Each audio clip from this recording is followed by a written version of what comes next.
चलिए जानते हैं देश और दुनिया के सिलेक्टेड काम की और महत्वपूर्ण 50 बड़ी खबरों को सिर्फ 10 मिनट में। पर अभी तक आपने इस वीडियो को लाइक नहीं किया है तो लाइक कर दीजिए।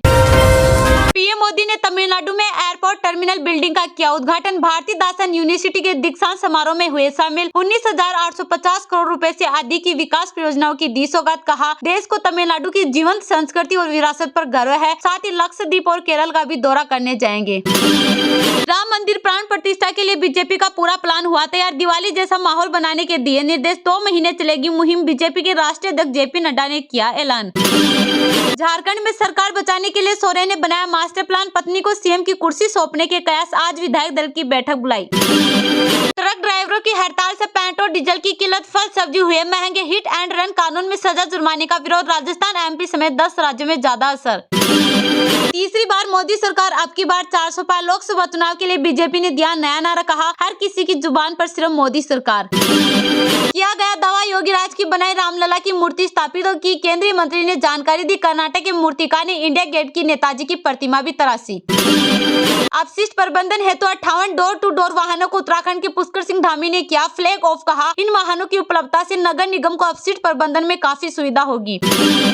मेक इन इंडिया का ब्रांड एम्बेसडर बन रहा तमिलनाडु। पीएम मोदी बोले, मैंने तमिल संस्कृति के बारे में बहुत कुछ सीखा। साल 2024 सभी के लिए शांतिपूर्ण और समृद्ध हो। इलेक्ट्रोल बॉन्ड की 30वीं किस्त को सरकार की मिली मंजूरी। 11 जनवरी तक बिक्री चलेगी। सुप्रीम कोर्ट ने इनकी जरूरत पर ही उठाया सवाल। बिहार के सीएम नीतीश कुमार क्या 22 जनवरी को अयोध्या आएंगे। मंदिर ट्रस्ट के सदस्य ने कहा, हम तो मिलने गए थे लेकिन वह नहीं आ रहे। 9 राज्यों में गठबंधन करेगी कांग्रेस। इंडिया अलायंस में सीट बंटवारे को लेकर कांग्रेस अध्यक्ष मल्लिकार्जुन खड़गे को आज सौंपी जाएगी रिपोर्ट। उत्तर प्रदेश के मुख्यमंत्री योगी आदित्यनाथ ने कसा तंज। कहा, अयोध्या का नाम लेने में संकोच करने वाले भी कहते हैं कि निमंत्रण मिलेगा तो जाएंगे। हिमाचल में पेट्रोल डीजल के लिए मचा हाहाकार। 80% पंप खाली। एचआरटीसी प्राइवेट बसों के पहिए थमे। तेल भराने को ट्रैफिक जाम। ऑयल कंपनियों ने भेजे 140 टैंकर। 19 राज्यों में कोहरा। 9 शहरों में जीरो विजिबिलिटी। राजस्थान यूपी में सुबह का तापमान 6 डिग्री। उत्तर भारत में शीतलहर की चेतावनी। भारतीय रेलवे जल्द ही आईआरसीटीसी के लिए लॉन्च करेगा super app. Train ticket booking tracking के साथ मिलेगी ये सुविधा। रेलवे ट्रैक का विस्तार किया है और कई रेलवे स्टेशनों को अपग्रेड किया।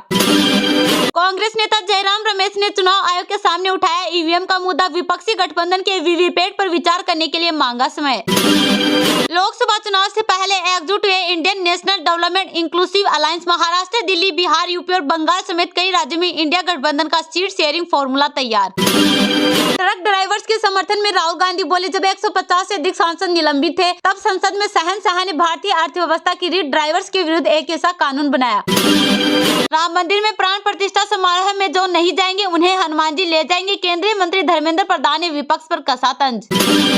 रूठे नेताओं को मनाने के लिए बनेगी कमेटी। दिल्ली में हुई भाजपा की बैठक। लोकसभा चुनाव और रामलला मंदिर प्राण प्रतिष्ठा कार्यक्रम पर हुआ मंथन। हमने अपनी मस्जिद खो दी, देखिए अब वहाँ क्या हो रहा। मुस्लिमीन के अध्यक्ष असदुद्दीन ओवैसी ने दिया भड़काऊ बयान। बीजेपी ने किया पलटवार। मुख्य चुनाव आयुक्त की नियुक्ति पर नए कानून में संशोधन को सुप्रीम कोर्ट में मिली चुनौती। समिति को लेकर याचिकाकर्ता ने की मांग। जापान में आए भूकंप सुनामी के नाम से वीडियो हुआ वायरल। लहरों से जान बचाकर भागते दिखे लोग। कहीं बाढ़ में बहती दिखी सैकड़ों गाड़ियां। 4 साल पहले राम मंदिर मामले में हुए अहम फैसलों पर सीजेआई डीवाई चंद्रचूड़ ने की खुलकर बात। अदालत के निर्णय पर की टिप्पणी। कांग्रेस नेता सोनिया गांधी बोली, सत्ताधीशों के लिए धर्मनिरपेक्षता अपमानजनक बन गई है। लोकतंत्र को बचाने का दावा करने वाले ही उसे कमजोर कर रहे। नेहरू नहीं पटेल की नीति पर चलेगी मोदी सरकार। चीन को लेकर विदेश मंत्री एस जयशंकर ने दिया सख्त संदेश। उठाए गए सवाल। सरकार ने दिसंबर में जीएसटी से रुपए 1.65 लाख करोड़ जुटाए। पहले दिन शेयर बाजार ने ऑल टाइम हाई बनाया। रुपए 2000 के 97.38% नोट आरबीआई के पास वापस आए। अयोध्या के गर्भगृह में रामलला के हाथ में होगा धनुष बाण। योगी राज की बनाई प्रतिमा लगभग हुई तय। ट्रस्ट 5 जनवरी को लेगा आखिरी फैसला।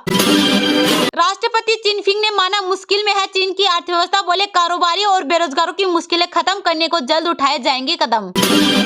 मजबूत वैश्विक संकेतों के बीच सराफा बाजार में सोना 280 रुपए की तेजी के साथ 64,200 रुपए प्रति 10 ग्राम पर पहुंच गया। चांदी की कीमत 300 रुपए की मजबूती के साथ 78,800 रुपए प्रति किग्रा पर बंद हुई। आधार आधारित प्रणाली के जरिए होगा मनरेगा मजदूरी का भुगतान। केंद्र ने राज्य सरकारों को किया सूचित, मनरेगा का पैसा सीधे खाते में आएगा। एलन मस्क को हिस्सेदारी नहीं बेचेगी वोडाफोन आइडिया। कंपनी ने एक्सचेंज फाइलिंग में सेबी को दी जानकारी, कंपनी का शेयर 5% से ज्यादा गिरा।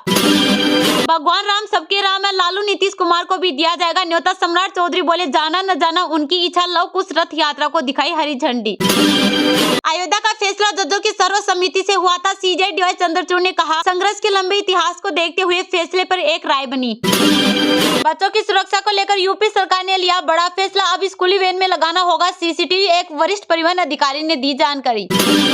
जापान के लिए अभिशाप बना नया साल, एक दिन में 155 बार हिली धरती। भूकंप के कारण अब तक 48 लोगों की हुई मौत। कर्नाटक के डिप्टी सीएम की कंपनी को सीबीआई ने भेजा नोटिस। डीके शिव कुमार बोले मुझे राजनीतिक तौर पर खत्म करने की साजिश रची जा रही।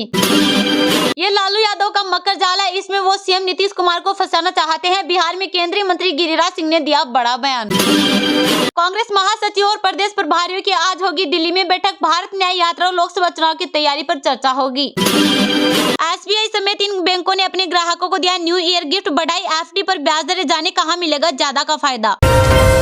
पीएम मोदी ने तमिलनाडु में एयरपोर्ट टर्मिनल बिल्डिंग का किया उद्घाटन। भारतीदासन यूनिवर्सिटी के दीक्षांत समारोह में हुए शामिल। लक्षद्वीप और केरल भी जाएंगे। 19,850 करोड़ रुपए से अधिक की विकास परियोजनाओं की दी सौगात। कहा देश को तमिलनाडु की जीवंत संस्कृति और विरासत पर गर्व है। जी हां, प्रधानमंत्री नरेंद्र मोदी ने मंगलवार को तमिलनाडु के तिरुचिरापल्ली इंटरनेशनल एयरपोर्ट की नई टर्मिनल बिल्डिंग का उद्घाटन किया। इसे 1100 करोड़ रुपए में बनाया गया है। पीएम इसके अलावा रेल, सड़क, तेल और गैस, शिपिंग और उच्चतर शिक्षा क्षेत्र से जुड़ी 19,850 करोड़ रुपए से अधिक की विकास परियोजनाओं का उद्घाटन किया। प्रधानमंत्री आज सुबह 10:30 बजे सबसे पहले तिरुचिरापल्ली पहुंचे। यहां वे भारतीदासन विश्वविद्यालय के 38वें दीक्षांत समारोह में शामिल हुए। उन्होंने गोल्ड मेडलिस्ट स्टूडेंट्स को सम्मानित किया। प्रधानमंत्री के साथ राज्य के गवर्नर RN रवि और मुख्यमंत्री MK स्टालिन भी मौजूद थे। प्रधानमंत्री 2 दिन 3 राज्यों का दौरा करेंगे। तमिलनाडु के बाद वे दोपहर में लक्षद्वीप के लिए निकलेंगे। यहाँ वे 1,150 करोड़ रुपए की योजना को उद्घाटन और शिलान्यास करेंगे। 3 जनवरी को वे लक्षद्वीप के कुछ कार्यक्रम में शामिल होने के बाद केरल के लिए निकलेंगे। प्रधानमंत्री ने कहा कि देश को तमिलनाडु की जीवंत संस्कृति और विरासत पर गर्व है। मेरे कई तमिल मित्र थे, मुझे उनसे तमिल संस्कृति के बारे में बहुत कुछ सीखने को मिला। मैं दुनिया में जहाँ भी जाता हूँ मैं खुद को तमिलनाडु के बारे में बात करने से नहीं रोक सकता। पवित्र सेनगोल को नए संसद भवन में स्थापित किया गया, जो सुशासन के उस मॉडल से प्रेरणा लेने की कोशिश है जो तमिल विरासत ने भारत को दिया है। भारत दुनिया की 5वीं सबसे बड़ी अर्थव्यवस्था बन चुकी है। हमारे देश में दुनिया के बड़े निवेशक निवेश कर रहे हैं। इसका फायदा तमिलनाडु और देश की जनता को मिल रहा है। तमिलनाडु मेक इन इंडिया का बड़ा ब्रांड एम्बेसडर बन रहा है।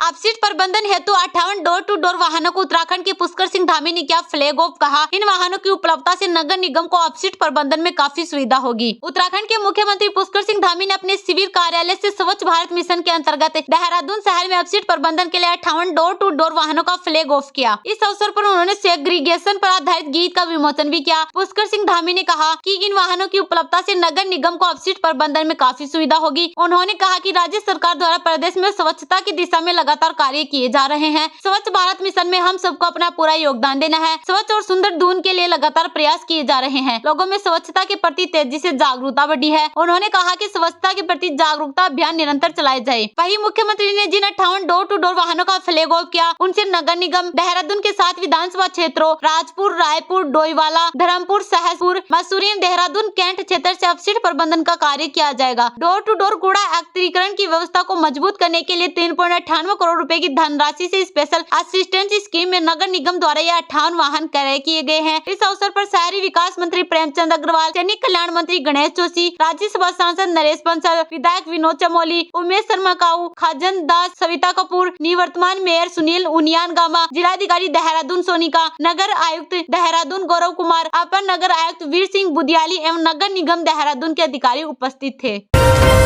भारतीय रेलवे जल्द ही IRCTC के लिए लॉन्च करेगा super app. Train ticket booking tracking के साथ मिलेगी कई सुविधाएं। रेलवे ट्रैक का विस्तार किया और कई रेलवे स्टेशनों को अपग्रेड किया। भारतीय रेलवे जल्द ही यात्रियों के लिए सुपर ऐप लॉन्च करने वाला है। इसके जरिए उपयोगकर्ता ट्रेन ट्रैकिंग, लाइव स्थिति, टिकट बुक करने, शिकायत और सुझाव दर्ज करने और अन्य सुविधाओं पर अपडेट प्राप्त करने में सक्षम करेगा। रेलवे ने यात्रियों की सुविधाओं के लिए एक ऐप्स का समाधान निकाला है। वर्तमान में राष्ट्रीय ट्रांसपोर्टर के पास ट्रेन टिकट बुक करने, भोजन ऑर्डर करने, पूछताछ और अन्य जैसी विभिन्न प्रकार की सेवाएं प्रदान करने के लिए 10 से अधिक ऐप है। रेलवे सूचना प्रणाली केंद्र भारतीय रेलवे की सूचना प्रौद्योगिकी प्रणालियों का प्रबंधन करता है और उसे सुपर ऐप विकसित करने का काम सौंपा गया है। ET ने एक अधिकारी के हवाले से कहा कि भारतीय रेलवे को एक ऐसे सुपर ऐप की जरूरत है जिसमें सभी सुविधाएं एक ही प्लेटफॉर्म पर हो। CRIS सुपर ऐप को इस तरह से विकसित करने की कोशिश कर रहा है कि मौजूदा ऐप में रेल मदद, UTS और नेशनल ट्रेन इंक्वायरी सिस्टम, पार्ट रीड सतर्क, TMS निरीक्षण, IRCTC rail connect, ecatering food on track और अन्य सुविधाएं शामिल है। IRCTC एयर को भी सुपर ऐप में शामिल किया जा सकता है। रेलवे को सुपर ऐप को विकसित करने और 3 साल तक चलाने के लिए लगभग 90 करोड़ रुपए खर्च करने होंगे। भारतीय रेलवे से संबंधित सभी ऐप से IRCTC रेल कनेक्ट 100 मिलियन से अधिक डाउनलोड के साथ सबसे लोकप्रिय है। मोदी सरकार ने राष्ट्रीय ट्रांसपोर्टर के बुनियादी ढांचे में सुधार और विस्तार पर विशेष जोर दिया है। अपने 9 वर्षों के शासन में केंद्र में भाजपा के नेतृत्व वाली सरकार ने हाई स्पीड ट्रेनें शुरू की है, रेलवे ट्रैक का विस्तार किया है और कई रेलवे स्टेशनों को अपग्रेड किया है।